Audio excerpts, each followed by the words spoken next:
भूत प्रेत आत्माओं की जब बात होती है तो लोग डरने लगते हैं, उससे बचने की कोशिश करते हैं। लेकिन यहीं पर अगर कोई इंसान इन सारी चीजों को जान जाता है, उसको समझ में आता है कि कैसी बुरी शक्तियां होती हैं और उनसे कैसे बचा जाए। ऐसे एक लड़का होता है सीतापुर उत्तर प्रदेश में। लड़का है, उसको बड़ा इच्छा है कि बहुत कुछ जानने की कि भूत प्रेत आत्माएं कैसी होती हैं, क्या सच में भूत प्रेत होते हैं कि नहीं होते हैं, क्या सच में कोई भूत प्रेत आत्मा किसी के साथ में होकर उसके लिए कुछ अच्छा कर सकता है या उसका कोई बुरा कर सकता है। सोशल मीडिया का समय था, वही 2017 की कहानी है। 2017 में एक लड़का है जो बड़ा दीवाना है सारी चीज़ों को जानने के लिए।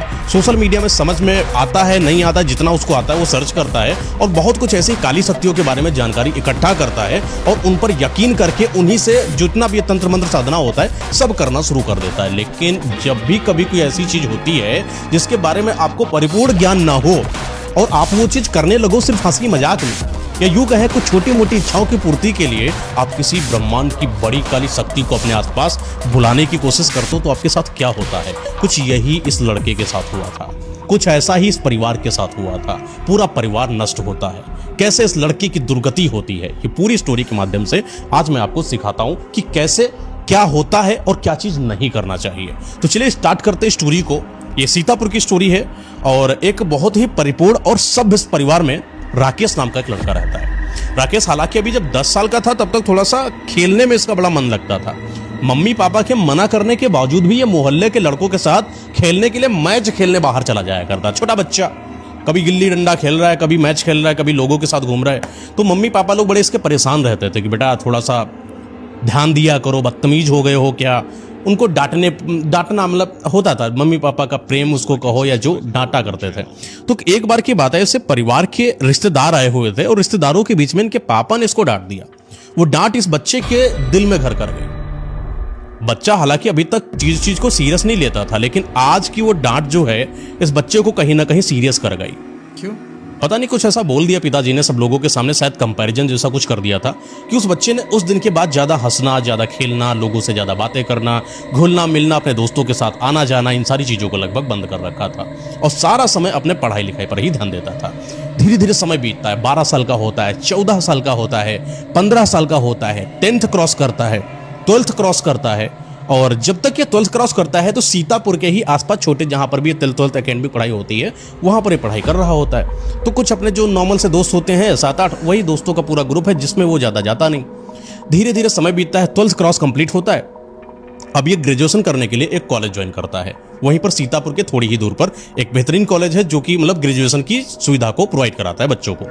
ये वहाँ पर जाता है। पहली बार एक लड़का जवान जब ग्रेजुएशन करने के लिए किसी कॉलेज में जाता है तो वहाँ की चकाचौंध और आसपास के वातावरण, लोगों का व्यवहार, इतना खुला माहौल, लड़कियाँ खुल के बातचीत कर रही हैं, लड़के खुल के बातचीत कर रहे हैं, कभी कभी बातें वल्गर हो जाती, कभी कभी हंसी मजाक हो जाता। अब तो कोई रोकने वाला भी नहीं, अब तो कोई टोकने वाला भी नहीं, कहीं पर भी जा रहे हैं, कॉलेज का नाम लगाकर बंक करने जा रहे हैं। इन्हीं का जो ग्रुप था उसमें 3 लड़के थे और 5 लड़कियां थी। धीरे धीरे ये ग्रुप एक्सपेंड करता है, समय के साथ और ज़्यादा एडमिशन होते हैं और इनका ग्रुप कम से कम 15 लोगों का एक ग्रुप बन जाता है। वहीं पर एक ऋतु नाम की लड़की थी। ये ऋतु थोड़ा सा ना मॉडर्न थी और लड़का था गांव का, ठेठ गांव का एकदम, न ज़्यादा अपनी सुंदरता पर ध्यान देना, सिर्फ अपना वही कपड़ा, सिलवाने वाले कपड़े जो होते सिले कपड़े पहनता था, कभी रेडीमेड कपड़े भी नहीं पहनता था कि मॉल वाल से बढ़िया खरीद लिया। हर चीज़ के लिए पैसा होना चाहिए। मम्मी पापा एक लिमिटेड पैसा देता है कि इंसान को ग्रेजुएशन कर रहे हो आप या तो किताबें ले सकते हो या थोड़ा सा मंथली जो खर्चा होता है वो ले सकते हो, बाहर जा रहे हो तो पेट्रोल वेट्रोल जो गाड़ी पे लगता है वो ले सकते हो। और 2017 का माहौल है, इतना भी स्ट्रिक्टनेस नहीं थी। हाँ, रुपया तो था लेकिन लिमिटेड मिलता था।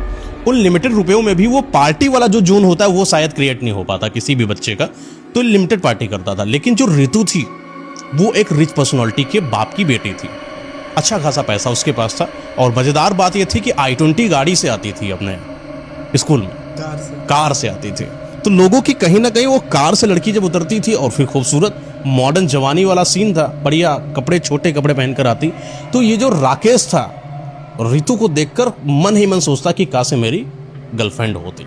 बातें थोड़ी होना शुरू हुई, जान पहचान होना शुरू हुई। पता चला कि ऋतु लखनऊ के कोई एक हिस्से से उस कॉलेज में आती है और ये वहाँ से सीतापुर के हिस्से से जाते हैं जो कि आसपास का ही है इलाका सब। धीरे धीरे दोनों के बीच में अच्छी खासी दोस्ती होती है। और ये जो दोस्ती है ना, दोस्तों के बीच में जब लड़की की दोस्ती हो और एक लड़के से, तो लड़का जो होता है, लड़के के साइड वाले बड़ा चिढ़ाते हैं, भाई क्या बात है राकेश, थोड़ा रितु से आजकल कुछ ज्यादा ही उठना बैठना है, सुना है कार वार में भी जाते हो तुम। तो ऐसे राकेश को बड़ी मजा आ जाती है। हालांकि कभी रितु के कार में बैठकर राकेश गया नहीं था। रितु जब कार से आती थी तो अपने घर के ड्राइवर के साथ आती, कभी अपने भाई के साथ आती, कभी पापा के साथ आती। इतना भी रितु फ्री नहीं थी कि वो किसी के साथ अकेले अपने कार में घूमे। स्ट्रिक्टनेस उसके भी परिवार में थे, लेकिन मॉडर्निज्म तो थोड़ा सा वो रितु के परिवार से टच था। वो उसका खुलकर बातचीत करना, वो खिलखिला कर बातचीत करना, वो राकेश से उसका हालचाल पूछ लेना, राकेश को ये जो कॉलर होती कभी सही कर देना। एक बार तो बटन टूट गई ना इसे, तो रितु ने बना दिया। और ये जो यादें हैं, और रात भर राकेश अपने घर पर सोच रहा है कि किस तरीके से जब रितु करीब आई थी और उसने उस बटन को सही करने की कोशिश करी थी। हालांकि रितु के मन में भी कुछ ऐसा नहीं था कि प्रेम वगैरह, वो खुले मिजाज की लड़की थी, वो लगभग हर एक लड़के से बेहतरीन तरीके से बातचीत करती थी। But Rakesh is the top level manipulator. वो कभी भी लड़कों से बातचीत नहीं करने देता था। किसको? रितु को। वो ज्यादा से ज्यादा रितु के पास होने की कोशिश करता था, उसके साथ घूमने की कोशिश करता था, कैंटीन में भी उसके साथ जाने की कोशिश करता था। समय और ज्यादा बढ़ता है, इन दोनों की दोस्ती धीरे धीरे गहरी होना शुरू होती है। ईयर सेमेस्टर वगैरह जो होता है शायद वो कंप्लीट होना, 1 2 3 4 कुछ ऐसा सेमेस्टर जो कंप्लीट होता है, आप कई लोग एक साथ हो और एक दूसरे की बातों को शेयर कर रहे हो, कोई अपने मम्मी पापा की, कोई अपने परिवार की, कोई कुछ, तो गहराइयाँ तो यूं ही बातों में हो जाती हैं। और फिर वही वाली शाहरुख खान वाला डायलॉग कि लड़का लड़की तो कोई दोस्ती होती नहीं, लड़का लड़की कभी एक दोस्त नहीं होते हैं। तो यही इनके साथ भी हुआ। इन दोनों की दोस्ती बनी नहीं, वो दोस्ती धीरे धीरे प्रेम में परिवर्तित होने लगी। कहीं ना कहीं रितु जो है अब राकेश की तरफ आकर्षित तो थी, लेकिन वो इतना भी जानती थी कि शायद उसके पिताजी राकेश की इस स्थिति को देखकर एक्सेप्ट तो ना करेंगे, क्योंकि राकेश थोड़ा गरीब परिवार से आता था। पापा नहीं मानेंगे वाला सीन, परिवार नहीं मानेगा ये तो बनता है, लेकिन रितु का जो राकेश के प्रति कनेक्शन है वो धीरे धीरे थोड़ा थोड़ा कम होने लगा। कारण वजह कुछ भी रही हूँ, शायद रितु को या कोई न्यू जो ज्वाइनिंग होती है बच्चों के एडमिशन में, उनसे ज़्यादा पटरी खाने लगी। होते कई लड़के आते हैं, आप कॉलेज जाते हो, आप ही धुरंधर नहीं होते हो, आपसे भी बेहतरीन good looking handsome and rich personalities वहाँ पर आते हैं। हर एक ईयर पर नए नए लड़कों की एंट्री, नई नई लड़कियों की एंट्री। तो रितु को भी ऐसे ही फ्रेंड सर्कल में एक अपने जूनियर के जो लड़का था उससे बातचीत करना थोड़ा उसका स्टार्ट हो गया। ये जो लड़का था इसका नाम था शुभम, जिससे रितु की अच्छी बनती थी। लेकिन राकेश शुभम से थोड़ा अब तो जलेगा ना, आप मेरी वाली से कनेक्शन बना रहे हो। लेकिन इनका जो तरीका था रितु को समझाने का, वो हमेशा मैनिपुलेशन लैंग्वेज था। सीधा नहीं कभी बोला कि रितु तुम ऐसा मत करो क्योंकि मुझे बुरा लगता है, वो हर चीज़ को घुमा फुरा कर बोलता। तो रितु इसके इस बनाए हुए पैटर्न से थोड़ा सा चिड़चिड़ा गई। उसका पॉजिटिवनेस, उसकी इनसिक्योरिटी, शुभम से उसके करीब जाना और उसका रोक देना, वो भी घुमा कर। जब रितु पूछी तुम्हें जलन हो रही, सीधा बोलो नहीं मैं कहाँ। वो जबरदस्ती कूल बनता था नहीं कूल, असल में दिल का वो कूल नहीं था। दिल से वो प्यार करता था, बेहद प्यार करता था। पसंदीदा औरत जब होती है, कहते हैं ना कि हवा भी ना छू कर जाए, कुछ ऐसा ही मर्द था वो। कभी डायरेक्टली नहीं मना करता था। हाँ, उसको मतलब था कि मेरी पसंदीदा लड़की है, इसको कोई बात ना करे, इसको कोई टच ना करे, ऐसा कोई सीन। तो राकेश अंदर ही अंदर घुटता रहता। सेमेस्टर कम से कम लास्ट था, इसका इम्पैक्ट इसकी पढ़ाई पर भी देखने को मिलता। और बहुत ज़्यादा जब ये रितु के पॉजिटिव हो गया, मतलब बहुत ज़्यादा पीछे पड़ने लगा। कभी कभी तो कार का पीछा करते करते अपनी बाइक से चला जाता। कभी देखता कि रितु जो है एक बार शुभम से ऐसे मिली थी, कोई हो गया होगा, कोई इंसिडेंस होगा, जो भी कारण रहा होगा, इसको पूरा शक हो गया कि रितु और शुभम का कुछ तो चल रहा है। तो इसने जाकर रितु से डायरेक्टली बात करी कि तुम्हारा जो ये चल रहा है, या तो इसे बंद कर दो या मेरा कनेक्शन बंद कर दो, क्योंकि मैं नहीं चाहता कि तुम मुझे धोखे में रखो और मैं इस धोखे का हिस्सेदार बनूं और मैं तिल तिल मरूं कि इस याद में कि मैं धोखा खाकर बैठा हूं। तो रितु कहती कि यार तुम जो सोच रहे हो ऐसा कुछ है भी नहीं, लेकिन अगर तुम चाहते हो तो मुझे कोई फर्क भी नहीं पड़ता राकेश, तुम अगर जाना चाहो तो चले जाओ, I have lots of options, I break up you. तो राकेश को इतना नहीं बिलीव था कि रितु डायरेक्टली ये बात बोल देगी। उसको पता था कि रितु थोड़ा सा शर्माएगी या थोड़ा लड़ेगी या थोड़ा बहकेगी, लेकिन रिश्ते तोड़ने की बात नहीं करेगी। राकेश ने फिर बोला रितु तुम ऐसा कह कैसे सकती हो, तुमको पता है ना मैं तुमसे कितना प्रेम करता हूँ। तो रितु लड़ती है, ऐसा काहे का प्रेम, जब तुम मुझ पर शक करते हो, तुम मुझ पर बिलीव नहीं कर सकते हो, ट्रस्ट नाम की चीज जो होती है रिश्ते में, वो तुम्हारी है नहीं। और फिर रही बात रिश्ते की, ख्वाब देखोगे तुम राकेश, खुद की गाड़ी तो बदल कर दिखाओ पहले। आज राकेश को बुरा तो लग ही रहा है, अपनी ही पार्टनर जिसको बहुत ज्यादा प्रेम करे और वो कंपैरिजन कर दे शुभम से कि देखो वो कितनी बढ़िया गाड़ी से आता है, तुम कितनी घटिया गाड़ी से आते हो। उसका ड्रेसिंग सेंस देखो, अपना ड्रेसिंग सेंस देखो, उसका वे ऑफ टॉकिंग देखो, अपना कम्युनिकेशन स्किल्स देखो, उसकी बेहतरी जो होती है, क्वालिटीज होती है, इंप्रूवमेंट होती, पर्सनालिटी होती, वो देखो और अपनी देखो। तो कहीं ना कहीं राकेश साथ समझो टूट सा चुका था। सेमेस्टर भी लास्ट था, जैसे तैसे उसने पेपर वगैरह दिया, पर पेपर में खास मतलब निकला विकला नहीं था, तो बैक लग गया था। लेकिन ऋतु जो है वो पास हो गई थी, शुभम भी सब लोग पास हो गए थे, वो लोग अपना पास आउट करके निकल गए। इनका अभी वही वाला कॉलेज चल रहा है। ये घर के अंदर जब भी आता, रात में बैठता, रोता रहता, लोगों से मिलता, बातें करता, दोस्त पूछते बताओ राकेश क्या हुआ, तो फिर वही घिसी पिटी सी बातें कि मुझे ऋतु यादों में आती है, उसने मेरे साथ ऐसा क्यों करा, दारू के ठेके पर बैठ जाना, बियर पीना, अपनी हालत को बर्बाद कर लेना। देवदास बन गया बिल्कुल, टोटल टाइप्स ऑफ देवदास। समय बीतता है, जो अपने इंडिया में कई सारी विद्याएं आना शुरू हो जाती हैं, जैसे एस्ट्रोलॉजी के बारे में सोशल मीडिया पर जानने को मिला, टैरेट रीडिंग के बारे में लोगों को जानने को मिला, ऐसे क्रिस्टल हीलिंग के बारे में लोगों को जानने को मिला। ये सोशल मीडिया पर वैसे ही चला रहा था, तो इसको समझ में आया कि कुछ ऐसा है जो मेरी मदद कर सकता है।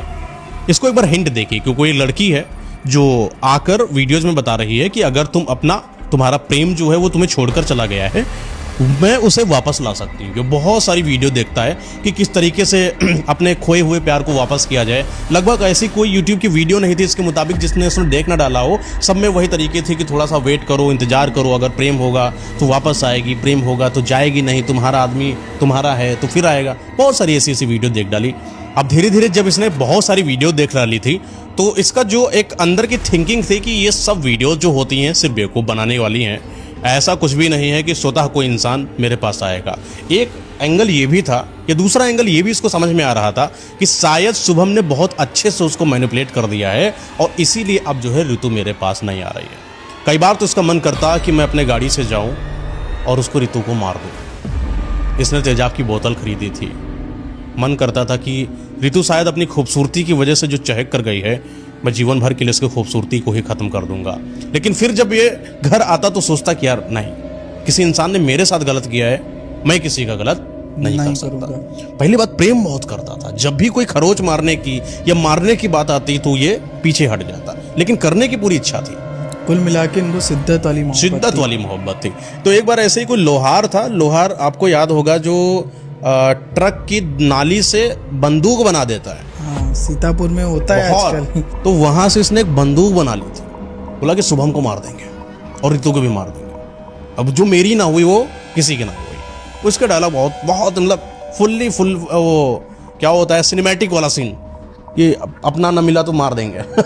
तो ऐसा ही था, अपना ऋतु के साथ मारने के लिए निकला अपने घर से, बंदूक डाल के छोले में।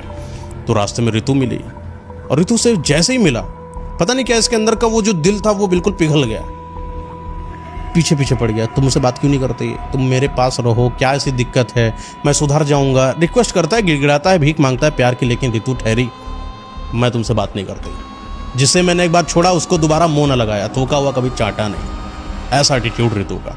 तो ये फिर वापस आता है। गुस्सा और प्रेम सब एक ही में मिल गया। तो जब ये घर आया, फिर अपना परेशान है, रो रहा है, दिक्कतें हो रही हैं। यूट्यूब पर एस्ट्रोलॉजी के बारे में बहुत सारा आने लगा, कई सारे गुरु बताने लगे कि अगर आप ये कर दो तो ऐसा हो जाएगा, ये कर दो तो वैसा हो जाएगा। एस्ट्रोलॉजी वगैरह देखा, लेकिन कहीं से कोई हेल्प नहीं मिल रही थी। कई लोगों से कंसल्ट भी करा, उन लोगों ने इनको समझाया भी, कई लोगों के पास पैसा भी लगाया कि शायद वो बिछड़ा वाला प्यार वापस आ जाए।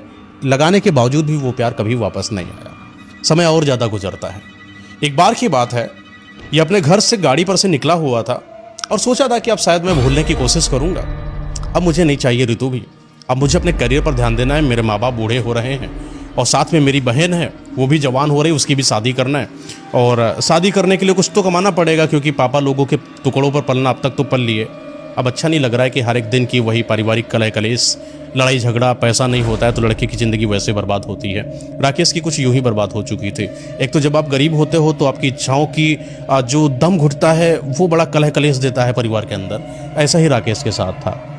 रास्ते से जा रहा है, मन में बहुत सारी इच्छाएं हैं कि कुछ करेंगे। आप छोड़ा तो छोड़ दिया, अब नहीं जाएंगे पीछे, अब सिर्फ अपने लिए काम करेंगे। एक रास्ते में बैनर दिखाई पड़ता है, दीवार पर पेंटिंग है, उस पर लिखा है अपना प्यार वापस पाएं, खोया प्यार वापस पाएं, बाबा का नंबर।